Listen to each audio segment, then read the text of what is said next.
What's good, guys? Welcome to the channel.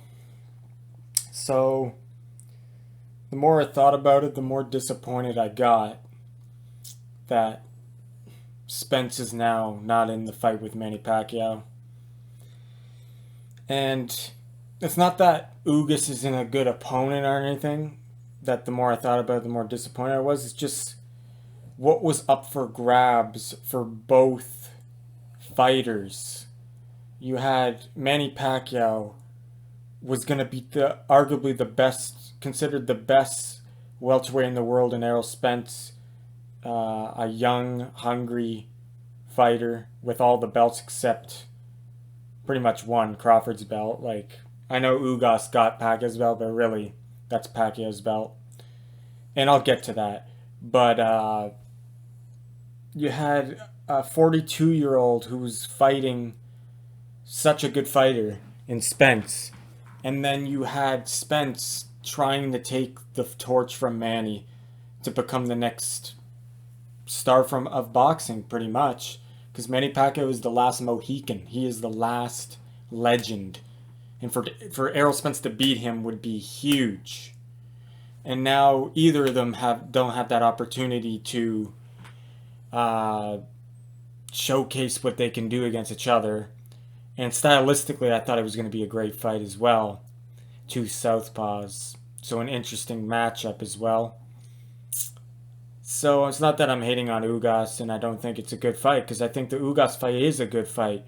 If you told me that Pacquiao wasn't going to fight Spence and Ugas was the opponent originally, I would be okay with it. Ugas is a good fighter, and it's not that he doesn't deserve to be there. And you can't sleep on Ugas. Like, the fans are saying Pacquiao's going to knock him out, which I think he possibly could knock him out. But you can't take him lightly. He hasn't lost in his last out of 11. He's won his last 11 out of 12 fights. So you can't underestimate him. Obviously, though, he's a lesser opponent than Spence. So you got to think that when Manny was training for someone like that was better, and he was training hard, really hard for someone who was better than Ugas, you got to think that Pacquiao's going to be over prepared for a lesser opponent.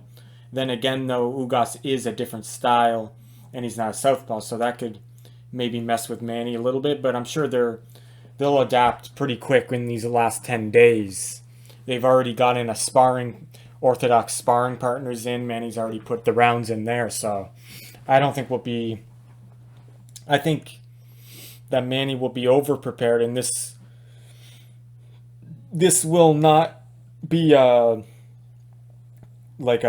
won't be a detriment, I don't think, to Pacquiao, because I know he has to accommodate to a different style at the last minute, but I feel like Manny adapts to anything anyway. He's not the kind of guy that would get that kind of thing would mess him up. I feel like he'll just adapt anyway. And there is 10 days left, so he's getting in that sparring with orthodox fighters, so that shouldn't be a problem. I think it's more of a helping thing. It's going to be more harder for Ugas because Pacquiao was training for a better opponent.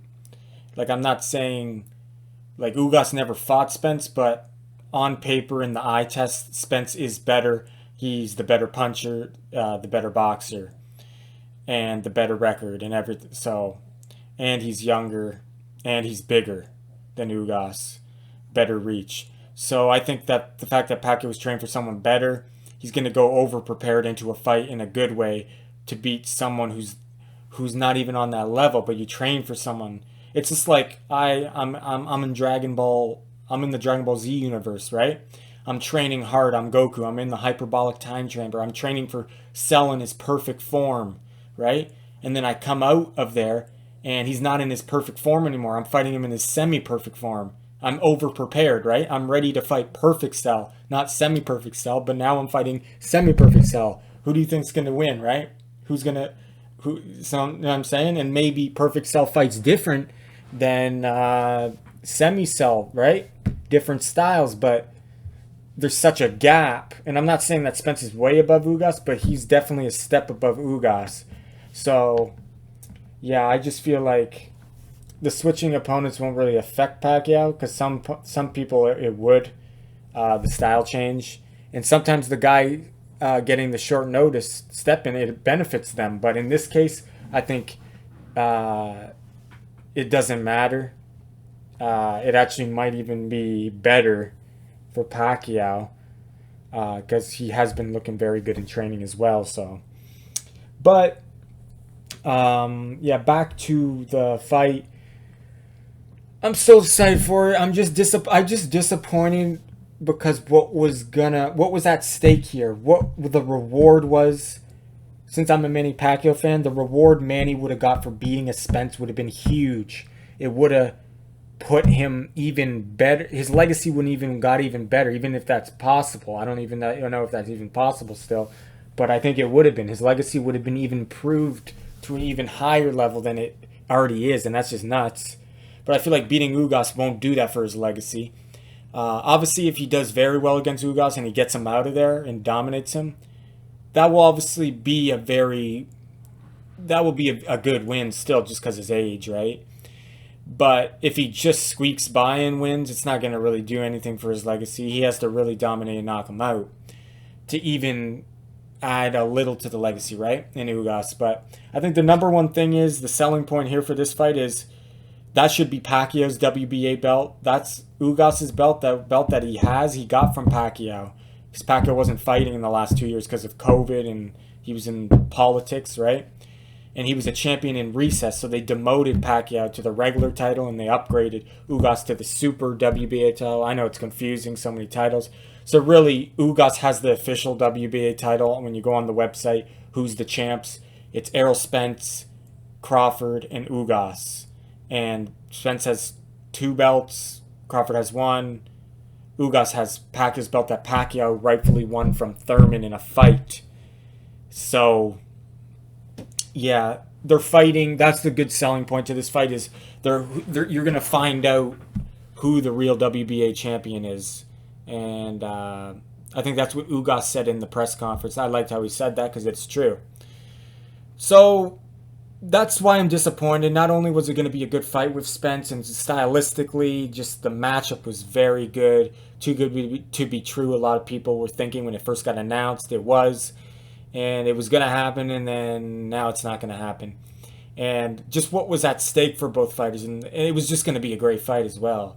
And I'm not saying the Ugas fight won't be a great fight, but it's nothing like the Spence-Pacquiao fight would have been. But I'll still watch it. I'm still excited. I'm not saying I'm not excited. I'm just saying it would have been such a big win for both those fighters. And obviously for Ugas, will be a huge win if he can beat Pacquiao. But Pacquiao, on the other hand, it's not really a huge win for him. Like I said, he has to dominate, knock out Ugas to really make to really get anything out of this, I would say. And that's not discrediting Ugas. I just think he's a step below Pacquiao and Spence. Even a Pacquiao at 42, we don't know what he's going to be like because he hasn't fought in 2 years. But if he's anything that he was against Thurman, Ugas is a step below. 2 steps below even. And Pacquiao in his prime, he was probably like 10 steps below, you know what I'm saying? So, and the fact that Ugas doesn't have the knockout power is concerning too. That the matchup, like I said, unless he improves his power a lot, I'm not saying like you don't have to be a devastating puncher like if you land clean, but I'm saying like usually when you see a guy fighting another guy and the guy that is the challenger, like I know Pacquiao's the challenger, but I'm saying the guy that's the underdog doesn't have a lot of power, his knockout percentage is low. That's really, he would have to be a masterful boxer to make it even competitive fight or to win the fight. Because usually when you get mismatch or matchups where like it usually happens when you're trying to build up a guy, I would say. And I'm not saying like Ugas is that guy you build your record on, but I'm saying like you'll get fighters that are very good, like say like a Gervonta Davis. We'll just use him as an example. He's got good power, good knockout power. they're trying to build up his name, right? So they'll put him against a guy who only has one loss, two losses, maybe no losses. He has 30 fights, 20 fights, whatever. We'll just say he has 25 fights, his opponent, and he only has like 9 knockouts. That's usually a bad sign because then you know the guy doesn't have the power to keep him off you. So obviously with Spence, Spence had the power, he had the size, he had the reach. Ugas on the other hand, he's good boxer. Cuba, they're all good boxers, but he's lost a handful. Not saying they're bad to lose or anything, but he's lost a couple. I think four fights or 6 fights. I think it's 4 fights. He is 35, so that's on. He's still in his prime, but it depends. It's different for people, right? I feel like fighters, their prime is lasting a bit longer these days, depending on how they take care of themselves, genetics and all that. But usually 35, you're on the tail end. You can still be in your prime at 35, though. And he has won his last 11 of 12 fights, so the age, he's older than Spence. But the thing is, his knockout percentage is low, and will he be able to keep Manny off? You know what I mean? But yeah, like, I'm still expecting a good, exciting fight because it's a Pacquiao fight. I'm gonna buy it. So anyway, guys, let me know what you think. Do you want me to go more in depth about this fight? Let me know. But yeah, like, I just think the Spence fight was gonna be such a good fight, and there was so much up for grabs, right? But yeah, guys, I'll see you in the next video.